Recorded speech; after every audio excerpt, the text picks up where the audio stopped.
अस्सलाम वालेकुम। आज हमारे पास न्यूमेरिकल एनालिसिस का न्यू मेथड है। इसके 3 नाम हैं। इसे ट्रायंगुलर फैक्टराइजेशन भी कहते हैं, एलजीब्रा डिकम्पोजिशन मेथड भी कहते हैं और एलजीब्रा फैक्टराइजेशन मेथड भी कहते हैं। ज़्यादा जो आप लोगों के कोर्स में इसका नाम यूज़ हुआ है वो एलजीब्रा फैक्टराइजेशन मेथड यूज़ हुआ है, ये नाम यूज़ हुआ है। पेपर में वो एलजीब्रा डिकम्पोजिशन मेथड भी दे सकते हो, ट्रायंगुलर फैक्टराइजेशन मेथड भी दे सकते हैं। आप लोग के लिए बेहतर है कि मेथड के जितने भी नाम हैं वो सारे आप लोग याद रखें। पहले मैं आप लोग इस मेथड की एक्सप्लेनेशन कर देती हूँ, इसका जो प्रोसेस है उसे एक्सप्लेन कर देती हूँ, फिर उसके बाद आप लोग को इसकी एग्जांपल या क्वेश्चन को ये आप लोग को समझा देती हूँ। ठीक हो गया।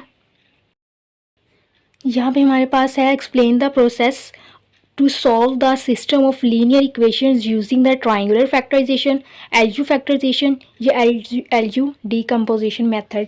इनकी तीनों में से कोई भी मेथड आ जाए तो आप लोगों ने यही प्रोसेस जो है वो यूज़ करना है। ये प्रोसेस क्या है हमारे पास? Suppose that a system of linear equations and n unknowns to solve as n unknowns हो तो हम इसे सॉल्व कर सकते हैं। कैसे होगा ये मैट्रिक्स? हम जब यूज़ करते हैं, हमारे पास हमने ये पिछले लेक्चर में ही किया था, हमने Gauss Jordan Gauss elimination method किया, तो उसमें ये देखें ज़रा, इस तरह से ये दी गई थी ना हमारे पास, इसी तरह से हमारे पास ये दी गई थी इक्वेशंस, 3 इक्वेशन है। फॉर एग्जाम्पल अगर 3 ऑर्डर वाला मैट्रिक्स है तो हमारे पास इसके पहले कोफिशिएंट्स लिखते हैं एक मैट्रिक्स में, जिसे हम ए का नाम देते हैं। दूसरा मैट्रिक्स हमारे पास तो उसमें इसके x1 x2 x3 लिख दिए जाते हैं। तीसरा मैट्रिक्स उसमें 18 13 और ये 14 लिख दिया जाता है। उसी तरह ये हमारे पास है ए एक्स बी, हमने मैट्रिक्स का नाम दिया। नीचे उनके ऑर्डर लिखे हुए कि बी जो है n क्रॉस 1 का होगा, मतलब उसमें 1 2 3 4 ये n तक जाएंगे, लेकिन कॉलम उसमें 1 नहीं होगा। रोज उसमें n तक जाएंगे, कॉलम 1 नहीं होगा। इसमें भी रोज n तक जाएगी लेकिन कॉलम उसमें 1 नहीं होगा, क्योंकि x1 x2 x3 x1 इस तरह चलता जाएगा। जो ये मैट्रिक्स में जितनी रोज होगी उतनी कॉलम हमारे पास आएंगे। ठीक हो गया। अब वो यहाँ पे कह रहे वेयर ए इज ए आई जे, इसमें जो होंगे वो सारे ए आई जे होंगे। कोफिशिएंट्स मैट्रिक्स, ये इसमें कोफिशिएंट मैट्रिक्स होंगे लेफ्ट हैंड साइड पे, और एक्स जो होगा यानी कि लेफ्ट हैंड साइड पे इसमें कोफिशिएंट मैट्रिक्स होगा, मतलब एक्स के जो एक्स यानी कि जो अननोन्स वेरिएबल्स होंगे उनके जो कोफिशिएंट्स होंगे वो सारे ए मैट्रिक्स में आते हैं, और एक्स में क्या आते हैं वो सारे वेरिएबल्स आते हैं जिसे हम अननोन्स भी कहते होते हैं। वो लिखा है x is a vector of unknowns, unknowns का वेक्टर है। और बी जो होगा वो हमारे पास वेक्टर होगा राइट हैंड साइड का, जिसमें इक्वल की दूसरी तरफ वाली जो इंट्रीज होती है वो आती होती हैं, वो भी एक वेक्टर होगा। अब वो कह रहे हैं कि इस तरह का हमारे पास एक इक्वेशन सी बन जाएगी एक्स इक्वल बी वाली। The steps of solving the linear system by involving N U L U factorization method as follow. अब इसको हमने सॉल्व कैसे करना है? जब इस तरह से लिख दिया गया है, हम इसे मैट्रिक्स इन्वर्जन मेथड से भी कर लेते थे और फिर क्रैमर रूल्स भी कर लेते थे, गॉस जॉर्डन मेथड्स भी कर लेते थे, गॉस एलिमिनेशन मेथड से, और आगे हमने कुछ और मेथड्स पढ़ने, उन मेथड से भी हम कर सकते हैं। लेकिन अब जब हम एलजीब्रा कंपोजिशन का यूज़ करें तो इस तरह से लिखा, तो हम उसे किस तरह से किन स्टेप्स को फॉलो करते हुए उसे सॉल्व करेंगे, वो स्टेप्स देखते हैं हम। हमारे पास स्टेप 1 जो दिया उसमें बोला determine the factorization of the matrix A as factorization, मतलब कर दें किस चीज़ को तो उसके फैक्टर्स बन जाते हैं। इस तरह ए के फैक्टर कर दें, मतलब उसे एल और यू में 2 फैक्टर उसके बना दें। जिस तरह हमारे पास फॉर एग्जांपल 2 है तो इसके फैक्टर हम लिख सकते हैं 2 × 2 4 के फैक्टर। इस तरह कह रहे हैं ए के अगर हम फैक्टर बना दें एल यू और उसे 1 का नाम दे दें। वेयर एल जो होगा L I J is the lower triangular matrix, और वेयर यू जो होगा वो अपर ट्रायंगुलर मैट्रिक्स होगा। लोअर ट्रायंगुलर मैट्रिक्स और अपर ट्रायंगुलर मैट्रिक्स कैसे होगा? तो ये हमारे पास मैट्रिक्स है, ये हमारे पास डायगोनल की इंट्रीज है। अगर ये डायगोनल की इंट्रीज की ऊपर वाला पोर्शन जो है हमारे पास दिया होगा तो हम उसे कहेंगे अपर ट्रायंगल मैट्रिक्स, मतलब नीचे 0 और उसके अलावा जो अपर दे दिया गया तो हम कहेंगे अपर ट्रायंगल मैट्रिक्स है। इसी तरह अगर ये और इसके लोअर में दे दिया गया तो हम कहेंगे लोअर ट्रायंगुलर मैट्रिक्स है। मतलब ट्रायंगल जो है वो कहाँ बन रही है? ऊपर बन रही है तो हम अपर ट्रायंगल मैट्रिक्स कह देंगे, ट्रायंगल नीचे बन रही है तो हम लोअर ट्रायंगल मैट्रिक्स कह देंगे। ठीक हो गया। ये नीचे आप लोग को दिखाऊंगी भी किस तरह का मैट्रिक्स होगा एल और यू। अब कह देंगे सो दैट हमें पता है कि ए एक्स इक्वल बी के है, ये तुम्हें पता नहीं, इस तरह से इक्वेशन तो हम स्टार्ट में बन जाएगी। तो हम ए के ये फैक्टर बना दिए एल और यू, लोअर और अपर ट्रायंगल मैट्रिक्स 2 बना दिए। तो हम क्या करेंगे, ए के बनाए तो ए की जगह पुट कर देंगे एल यू, तो ये हमारे पास बन जाएगा। इस स्टेप को छोड़ दें आप लोग, यहाँ देखें एल यू और ये ए की जगह पुट करना है, ए की जगह एल यू, यहाँ ए की जगह हमने एल यू लिखा, फिर ये एक्स वैसे आ गया और ये बी वैसे, हमारे पास ये इक्वेशन बन जाएगी L U X equal B. अब स्टेप 2 में हम क्या करेंगे, पहले ये इक्वेशन बनाएंगे, उसके बाद स्टेप 2 में हम क्या करेंगे, अज्यूम करेंगे कि जो हमारे पास यू एक्स है वो इक्वल है वाई के। अब जब हम यू एक्स को वाई कर लेंगे, यू एक्स की जगह वाई लिखेंगे, ये बन जाएगा एल वाई इक्वल बी बन जाएगा फॉर वाई के लिए। तो हम फिर Y L Y equal B करके जब सॉल्व करेंगे तो हमारे पास वाई की वैल्यूज आ जाएंगी। ठीक हो गया। फिर स्टेप हमारे पास थर्ड आएगा यूजिंग दिस वाई, फिर जो वाई हमारे पास है फिर उसको यूज़ करेंगे और हम यू एक्स वाई को यूज़ करेंगे, वाई की वैल्यू लिखेंगे, यहाँ यू एक्स लिखेंगे और हम इसे इसमें से एक्स की वैल्यू फाइंड कर लेंगे। अब यहाँ पे देखेंगे मैंने रफली कुछ लिखा हुआ है, यहाँ पे आप लोग देख लें। ए एक्स इक्वल पहले बी के हम लेंगे, यानी कि ये हर linear equation system of linear equation उसमें हम ऐसे ही करते हैं कि ए एक्स इक्वल बी के ले लेते हैं, ठीक हो। उसके अलावा उसके बाद हम क्या करेंगे, ए को लेट कर लेंगे एल यू, मतलब लोअर और अपर ट्रायंगुलर मैट्रिक्स तो ले लेंगे। लोअर ट्रायंगुलर मैट्रिक्स देख लें, इसके देखें ये नीचे लोअर में एल में ये नीचे ट्रायंगल बन रही है और उसके अलावा वो ट्रायंगल बनने के अलावा बाकी जो ऊपर इंट्रीज है वो जीरो है, ठीक हो गया। और अपर ट्रायंगल मैट्रिक्स में ये ऊपर जो है वो ट्रायंगल बन रही है, ये देखें ये ट्रायंगल से बन रही है और इसके नीचे जो है वो जीरो है, ठीक हो गया। इस तरह का एल यू होगा, ये हमने लेट कर दिया, ए के अकॉर्डिंग ये सेट होगा हमारा। तो एल और यू फाइंड करेंगे, उसके लिए हमारे पास एल और यू की एंट्रीज होनी चाहिए, तो हम फिर ए इक्वल एल यू कर लेंगे, तो फिर हम एल और यू की वैल्यूज़ फाइंड करेंगे। वो वैल्यूज़ फाइंड करने के बाद हमने क्या करना है, ए में ए की जगह एल यू लिखा हुआ है ना, एक्स इक्वल बी, ये इस तरह से लिखा हुआ, मैंने ये स्टेप आप छोड़ दें बस इसे देखें, ये इस तरह से लिखा हुआ है। अब हम फिर लेट करेंगे इसमें जो हमारे पास यू एक्स है उसे लेट कर लेंगे, ये वाई की इक्वल है, यू एक्स को वाई इक्वल ऐड कर लेंगे, ये मतलब फिर हमारे पास ये बन जाएगा यू एक्स की जगह वाई आ जाएगा, तो एल वाई इक्वल बी बन जाएगा, इस तरह से बन जाएगा। 4y इक्वल मतलब इस तरह से जब बन जाएगा तो इसे हम सोल्व करेंगे, सिंप्लीफाई करेंगे तो हमारे पास y की वैल्यूज आ जाएंगी, y की वैल्यूज आ जाएंगी, इधर y की वैल्यू लिखेंगे तो यू एक्स इक्वल वाई को यूज़ करेंगे तो फिर हमारे पास x की वैल्यूज आ जाएंगी, x और y दोनों की वैल्यूज आ जाएंगी हमारे पास और हमारा क्वेश्चन जो है वो सॉल्व हो जाएगा। अब देखें ये जो हमारे पास है एलजू फैक्टराइजेशन मेथड, इसके आगे आगे सब मेथड्स भी हैं, मतलब ये तो हमारे पास एक प्रोसेस है ना, अभी इस प्रोसेस को थोड़ा सा चेंज कर करके हमने आगे और मेथड है जिसको हमने सॉल्व करना है। एक है हमारे पास है do little method. Do little method में क्या होता है, ये दोनों मैट्रिक्स ऐसे ही होते हैं, मतलब हमने ये सारा कुछ ऐसे ही सॉल्व करना है, लेकिन उसमें यू और एल किस तरह से लेते हैं, यू इस तरह से होता है, लेकिन उसमें एल को थोड़ा सा चेंज करते हैं, तो उसमें एल की ये मेन डायगोनल एंट्रीज जो है ना, इसकी जगह हम 1 1 लिखते हैं, तो बाकी ये ऐसे ही होता है। तो डू लिटिल मेथड जो होता है वो हमारा इस तरह से सॉल्व हो जाता है। फिर डू लिटिल मेथड के बाद हमारे पास आता है क्राउड्स मेथड।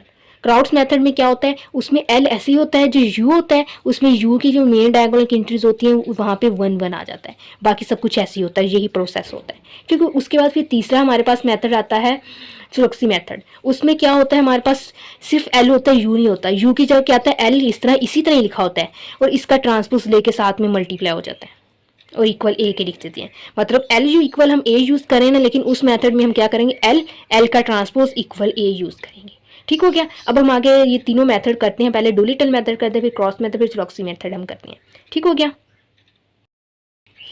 अब मैंने ये सिस्टम ऑफ लीनियर इक्वेशन ले लिया, 3 इसमें इक्वेशंस हैं, इसे सॉल्व करना है डू लिटिल मेथड से, ठीक हो गया।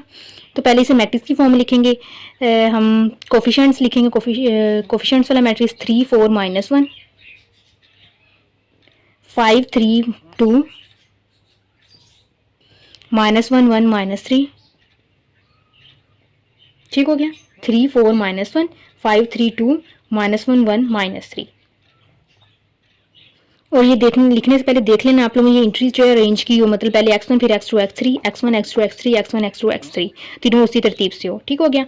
अब ये x1 x2 x3 है तो यहाँ पे लिखेंगे पहले x1 x2 x3, ठीक हो गया, इक्वल। अगर फॉर एग्जांपल पहले लिखा होता x2 फिर x1 फिर x3 तो फिर हम इनको भी ऐसे ही चेंज करें x2 x1 x3 और यहाँ पे लिखते हैं x2 x1 x3, ठीक हो गया।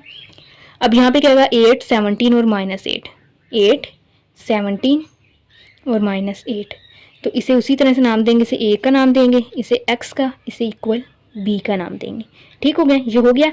अब उसके बाद हम स्टेप जो थे वो क्या करते होते थे, एल यू इक्वल ए, हमने लेट कर लिया कि जो हमारे पास एल यू है वो ए के इक्वल है। एल किस तरह का होगा, हमारे पास लोअर ट्रायंगुलर मैट्रिक्स और यू में अपर ट्रायंगुलर मैट्रिक्स होगा, इक्वल यहाँ पे हमने ए लिखना है। ए पहले यहाँ से देख के मैं लिख लेती हूँ 3 4 -1 5 3 2 -1 3 1 -3, ठीक हो गया। अब u जो है upper triangular matrix u1 u2 u3, यहाँ और यहाँ और यहाँ 0 होता है, फिर यहाँ पे आ जाएगा सॉरी u11 u12 u13, ये हमने u11 12 13 कैसे लिखा, ये फर्स्ट रो फर्स्ट कॉलम की जगह है, ये फर्स्ट रो सेकंड कॉलम की जगह है, first row second third column की जगह है। अब ये हमारे पास किसकी जगह, सेकंड रो और सेकंड कॉलम, ये सेकंड रो और थर्ड कॉलम की जगह है, इसके अकॉर्डिंग हमने लिखा है। और ये किसकी, सेकंड थर्ड रो और थर्ड कॉलम की जगह ये लिख लिया। अब लोअर ट्रायंगुलर मैट्रिक्स में क्या होता है, अगर डू लिटिल मेथड कर रहे हैं, वैसे लोअर ट्रायंगुलर मैट्रिक्स में ये इस तरह नीचे, जिस तरह ये ऊपर में ट्रायंगल बनी उस तरह नीचे बनेंगे, लेकिन अगर डू लिटिल मेथड कर रहे हैं तो यहाँ पर मेन डायगोनल में 1 1 होगा। ठीक हो गया। ये किसकी जगह है हमारे पास, एल लिख दी है इनकी जगह पे, और ये जगह हमारे पास किसी सेकंड रो और फर्स्ट कॉलम 2 1 लिखेंगे। ये किसकी जगह है, थर्ड रो और फर्स्ट कॉलम 3 1, ये थर्ड रो और सेकंड कॉलम 3 2 लिख दिया। उसके अलावा बाकी जो ऊपर है वो हमारे पास 0 होंगे। ये हमने एल और यू बना लिया डू लिटल की तरह। ठीक हो गया। अब हम इसे सॉल्व करते हैं, आपस में मल्टीप्लाई हो रहे हैं, हम इन्हें मल्टीप्लाई करेंगे।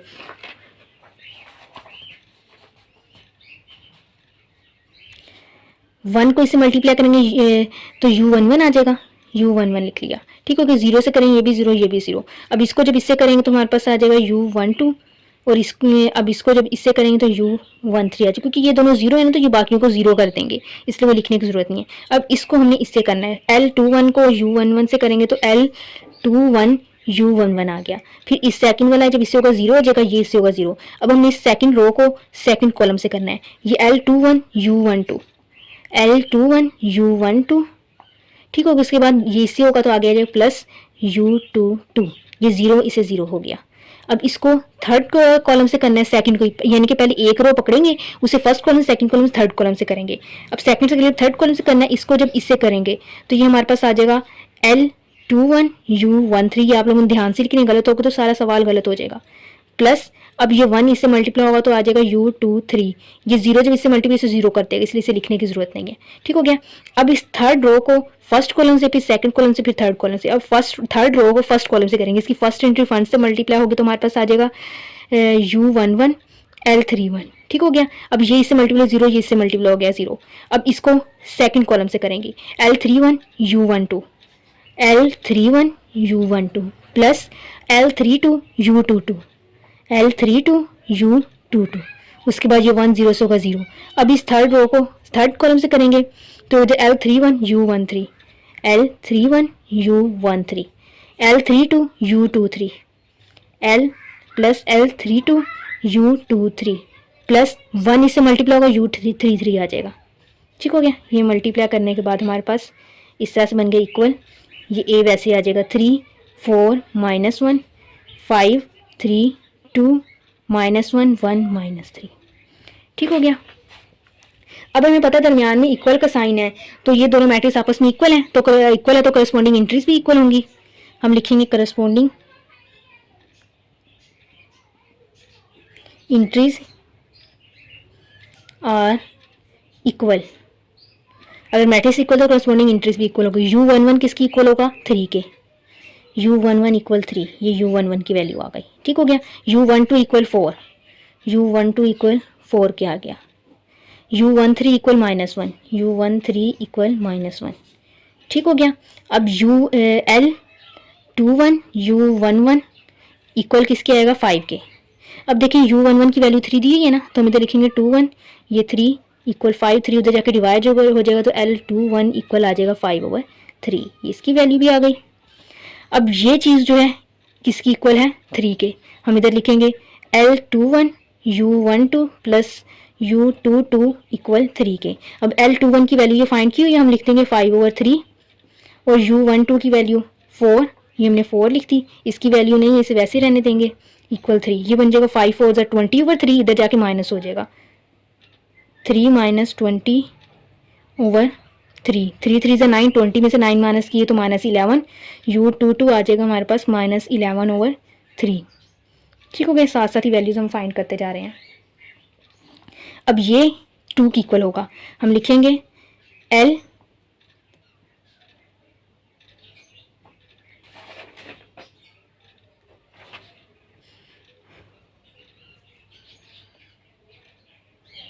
ठीक है, l21 u13 plus u23 equal 2 के। l21 हमारे पास किसकी इक्वल है, 5/3, u13 -1 की इक्वल है, u23 हमने भी फाइंड करना है, प्लस u23 इक्वल 2, ये जो -5/3 उधर जाके प्लस हो जाएगा, 2 प्लस 5/3, 3 2 सा 6, 6 में 5 ऐड किए तो 11/3 आ गया हमारे पास u23। ठीक हो गया। अब ये चीज़ इक्वल होगी -1 के, U11 L31 इक्वल -1।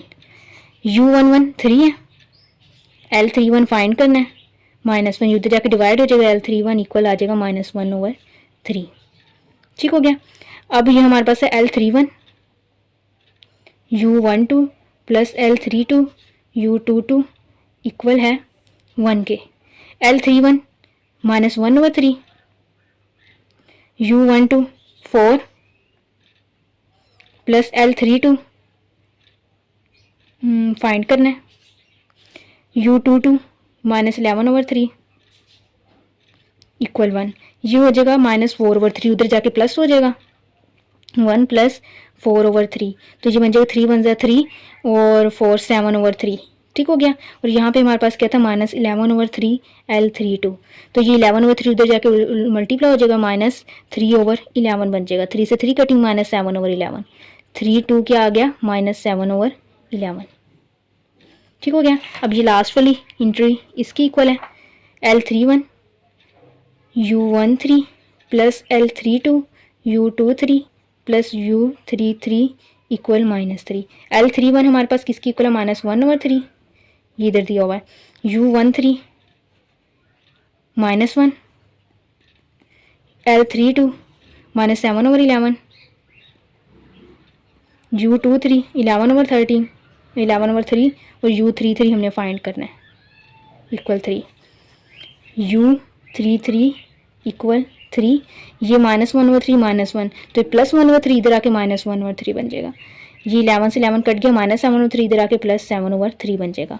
जब हम इसका एलसीएम लेंगे 3 3 3 से 9, 9 में से 1 माइनस करेंगे 8, 8 में 7 ऐड करेंगे तो 15, 15/3, तो ये U33 जो होगा हमारे पास 3 5 ज़र 15, तो ये हमारे पास 5 आ जाएगा। ठीक हो गया। आगे करवाने से पहले मैं एक दफ़ा इसको रीचेक कर लूँ कि वैल्यू में गड़बड़ ना हो।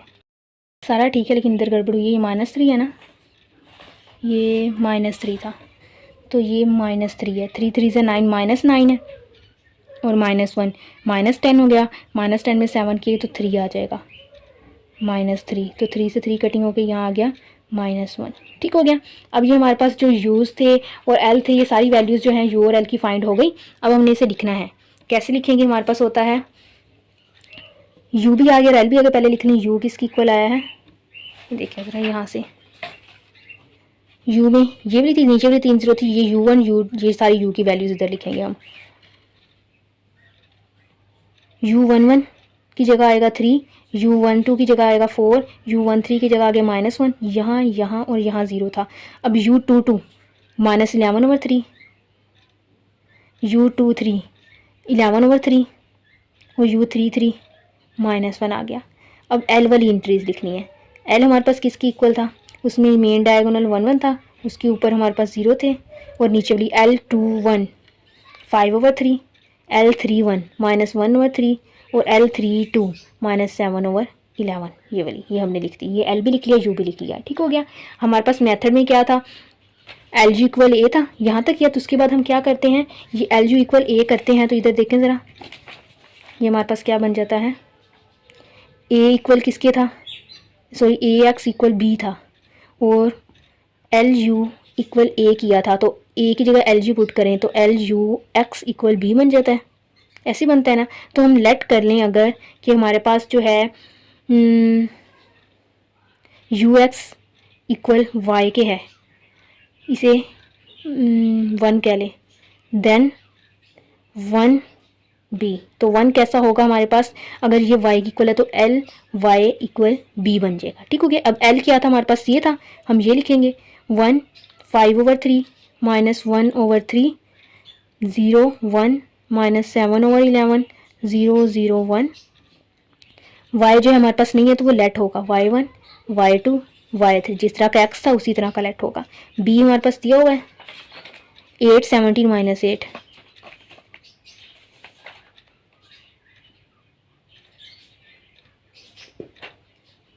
8 17 -8। इसको मैं इधर ही करूँ तो कि बार बार, ताकि बार बार पीछे पेज पलटना ना पड़े। इसको इससे मल्टीप्लाई करेंगे Y1 आ जाएगा, ये दोनों इसको 0 बना देंगे, तो हम लिखेंगे Y1, इसको जब इससे करेंगे आ जाएगा 5/3 Y1 प्लस y2 और ये इसे 0 बना देगा, -1/3 y1 -7/11 y2 y3,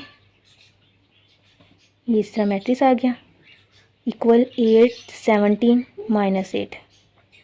ठीक हो गया, ये हमारे पास आ गया। अब हम इसको देखेंगे, देखने से पता चला y1 किसकी इक्वल है 8 के, हम लिखेंगे y1 इक्वल 8।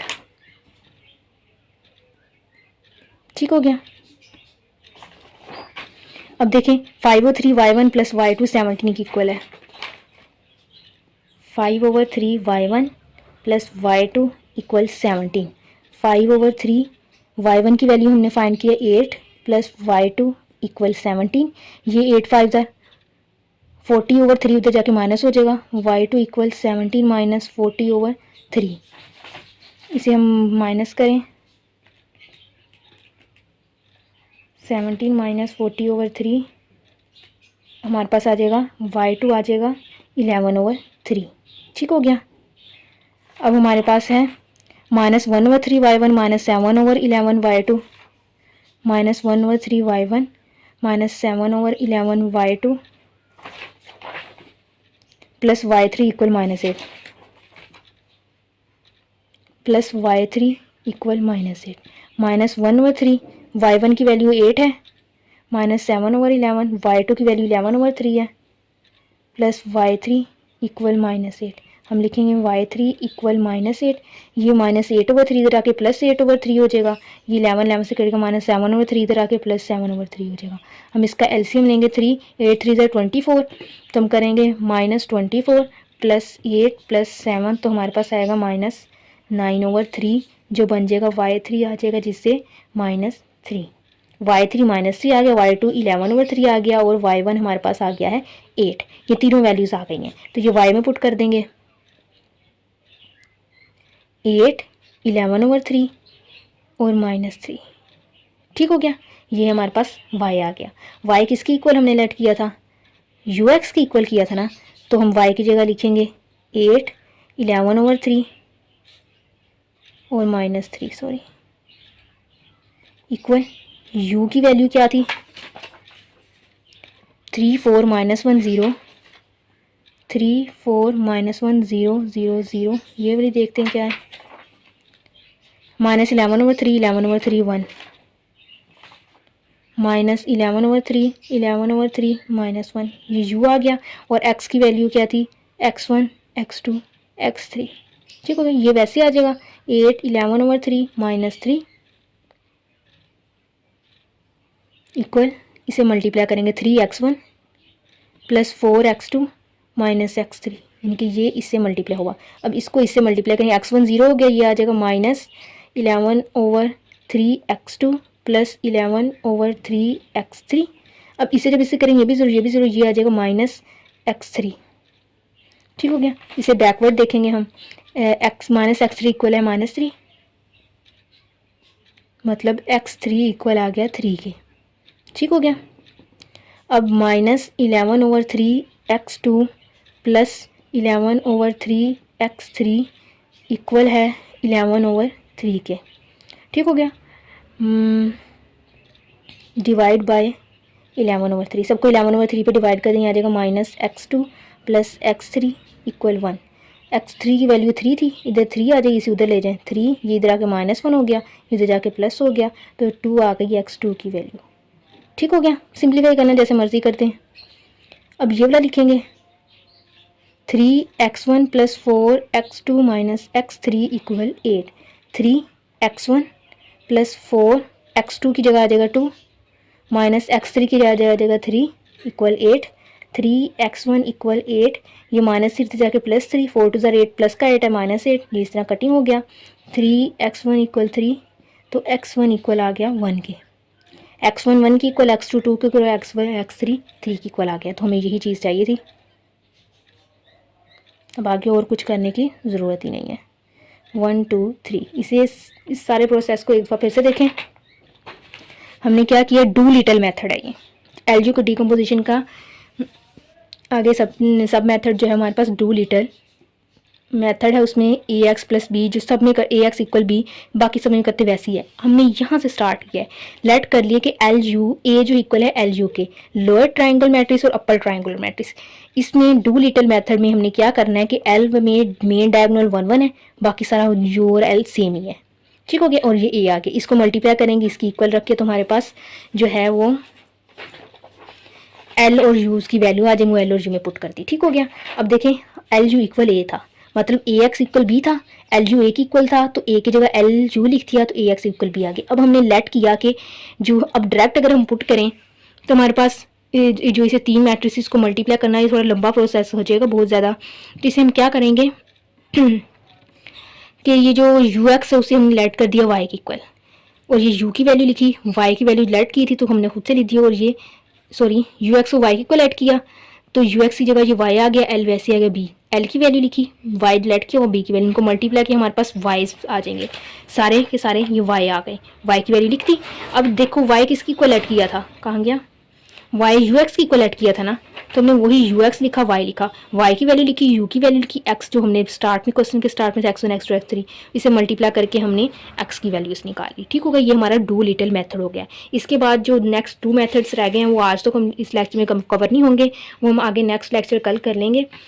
तो उस नेक्स्ट लेक्चर में हम आगे नेक्स्ट मेथड करेंगे क्राउड्स मेथड।